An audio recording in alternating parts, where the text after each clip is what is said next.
Men Saidova Dilnoza Bahramovna, oliy ma'lumotli farmatsevtman. O'zimning xususiy dorixonam bor va oilaliman, 3 ta farzandning onasiman. Hozirgi kunda ayollarning rivojiga o'z hissamni qo'shishni juda ham xohlayapman. Keyingi paytdagi oliy maqsadlarimdan biri shu va ushbu oliy maqsadimiz yuzasidan YouTube platformasida ayol rivoji loyihasini tashkil qildik.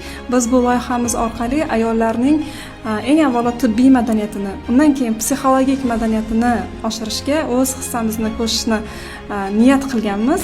Biz ushbu loyiha orqali viloyatimizdagi eng malakali ekspertlarni, vrachlarni, psixologlarni loyihamizga jalb qilishga, ularning suhbatini olib, siz azizlarga taqdim qilishga niyat qilganmiz. O'ylaymizki, loyihamiz faqatgina sizning rivojingizga xizmat qiladi.